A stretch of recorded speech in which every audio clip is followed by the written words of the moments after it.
ከተሞቻችንን የማዘመን ሰፊ ጥረት አይነተኛ ማሳያ የሆነውን በካሳንቺስ ያለውን የኮሪደር ልማት ክፍል በይፋ መርቀናል ብለዋል ጠቅላይ ሚኒስትር አብይ አህመድ።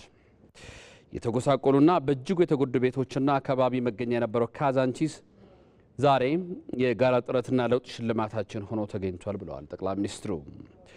ከዚሁ አካባቢ ተነስተው ለማህበረሰባችን የከበረ የኑሮ ሁኔታ ለመፍጠር ያለን ጽኑ እምነትና ተግባር በሚያሳይ አኳኋን ለኑሮ ወደ ተሻለ አካባቢ የተዛወሩትን ነዋሪዎችም ከጥቂት ቀናት በፊት ጎብኝተን ነበር ያሉት ጠቅላይ ሚኒስትሩ የተዛወሩበት አካባቢ እጅግ ምቹ መሆኑንም አይተናል።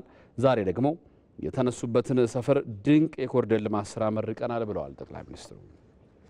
ጠቅላይ ሚኒስትር አብይ በአስደናቂ አጭር ጊዜ የተጠናቀቀው የካሳንቺስ ለውጥ ለዘመነ ከተማ ልማት ስራችን ለአረንጓዴ ንጹህና ዘመናዊ ከተማ ማዕከላት ያለንን ርዕይ ግዘፍ ነስቶ በማሳየት መሰረት የሚጥል ነው ብለዋል።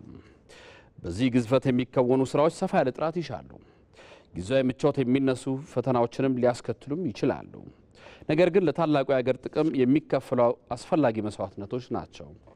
ይህ የእድገት መንገድ መቀጠል ያለበት ነው። የታደሰ ተስፋም ይሰጠናልና በተለይ ለልጆቻችን ነገ ብለዋል ጠቅላይ ሚኒስትር አብይ አህመድ።